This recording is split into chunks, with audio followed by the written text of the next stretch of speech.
Hoje eu vou falar dela, da CVE 2024-30078, que é mais uma vulnerabilidade aí crítica que foi identificada recentemente em ambientes Windows. Dessa vez é uma vulnerabilidade aqui no driver Wi-Fi do Windows que permite nada mais nada menos do que uma execução de código remota. Essa vulnerabilidade ela foi reportada aqui 11/6, né, 6/11, início do mês passado, né, início aí de junho, e ela já conta com deliciosos 8.8 de nível de criticidade. 8.8 é um score bastante alto, dado que 10 é o score máximo dessa vulnerabilidade, né? Para tentar entender um pouco melhor sobre ela, eu dei uma fuçada aí na internet e achei algumas matérias, como essa daqui da The Verge, que fala um pouco de uma maneira bem simplificada sobre essa vulnerabilidade. Aqui nessa matéria eles falam que a vulnerabilidade ela pode ser explorada por um hacker que está conectado na mesma rede Wi-Fi que você. O hacker ele poderia injetar pacotes no seu dispositivo para conseguir acesso remoto ao seu computador.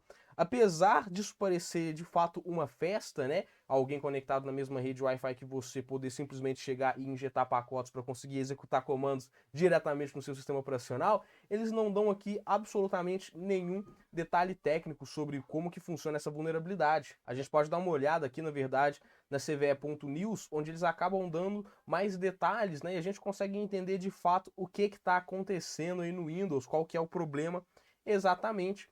Então, apesar de ser bastante crítica, aqui a gente tem uma noção mais técnica e mais clara do que acontece. Então, eles mostram para a gente um trecho de um código, né? Uma versão aí simplificada, uma versão resumida. Isso aqui é basicamente um trecho do driver Wi-Fi vulnerável aí do Windows. Claro que isso aqui é uma versão simplificada, é só para a gente entender, ter um contexto de onde que está essa vulnerabilidade, o que acontece. Então aqui nesse código a gente consegue ver que ele define um buffer aí de 512 bytes, né? E a vulnerabilidade, ela tá nessa parte aqui, ó. Ela tá nessa parte aqui, onde ele vai pegar o tamanho do SSD. Para pegar o tamanho do SSD da rede, o SSD é o nome da rede, né? Basicamente. Para pegar o tamanho do SSD, ele utiliza aqui da função getSSDLang, que não tem muito contexto onde que está essa função e o que essa função faz, mas tudo dá a entender que essa função aqui, ela pode ser manipulada pelo hacker, ou seja, o hacker ele pode enviar sim um SSD de um tamanho maior e ainda mentir na informação do tamanho daquele SSD.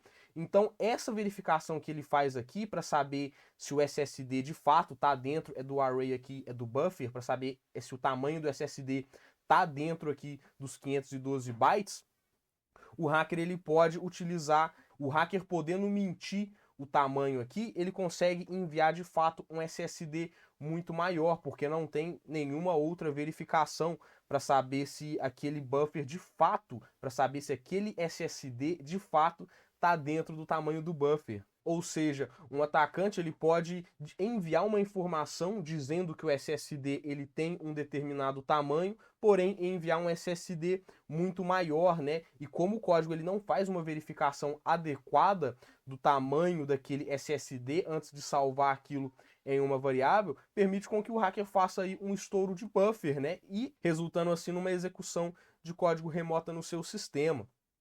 Isso daqui já dá para a gente ter uma noção mais clara do que acontece, né? Um atacante ele teria que montar uma rede Wi-Fi falsa, teria que montar uma rede Wi-Fi falsa e quando você se conectasse naquela rede Wi-Fi falsa, aquela rede iria enviar uma informação, iria enviar um pacote beacon para você com uma informação falsa. Um pacote beacon, né? Eu posso abrir aqui o meu Wireshark só para exemplificar melhor.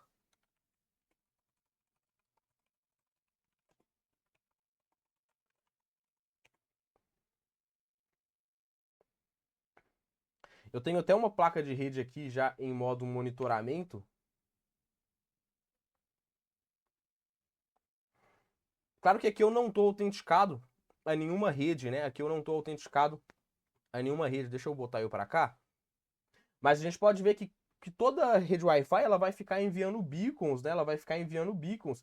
E nesse beacons, deixa eu parar aqui, porque senão eu não vou conseguir pegar. E nesse beacons, o que a gente tem de informação, a gente tem um monte de informação nesse pacote beacon aqui, né? Mas uma da informação que a gente tem é o SSD da rede, que é basicamente o nome daquela rede, né? Aqui no caso é Thiago Casa. A ideia aqui é que o atacante ele seria capaz de mentir no tamanho aqui desse header SSD, né? Então, por exemplo, aqui ele tem um header que fala o tamanho daquele SSD em bytes, aqui no caso é 11, e um outro header que diz de fato qual que é o SSD.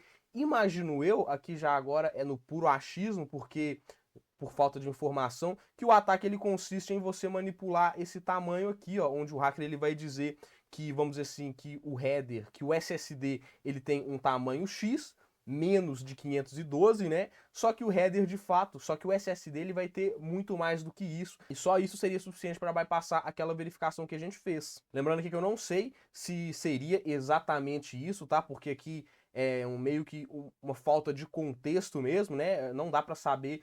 Na verdade, eu não sei como que funciona essa função aqui do get SSD length, mas me parece plausível ser algo nessa linha, né? De qualquer forma, a gente também tem algumas POCs aí prontas. Apesar de ter umas POCs prontas, ela não está pronta, né? O próprio dono aqui dela diz que ainda está trabalhando nela e que para funcionar de fato tem que ser feito algumas modificações. A POC aqui ela não é para conseguir execução de código remota, pelo menos ela ainda não faz isso, é só um exemplo de como que ela funciona. E pelo que dá para entender aqui, é basicamente isso mesmo que ela faz. De qualquer forma, aqui ó, a gente tem uma noção de todas as versões do Windows que estão vulneráveis a essa vulnerabilidade. É muita versão, é praticamente toda a versão aí do Windows, né? Das mais antigas eu me refiro. De qualquer forma, a Microsoft ela já lançou atualizações, ou seja, patches de segurança para essa vulnerabilidade. Então, se por algum motivo aí desconhecido pelo homem você ainda utiliza o Windows no seu PC, a atualização ela já saiu e você pode sim mitigar essa vulnerabilidade, né? De qualquer forma, isso aí é um prato cheio aí para quem faz testes de segurança, né? Mas em mais específico aí quem faz pen teste interno, porque uma vulnerabilidade desse calibre, de fato, vai facilitar muito aí a vida de muita gente. De qualquer forma, é isso aí, guys. Happy hacking e até a próxima.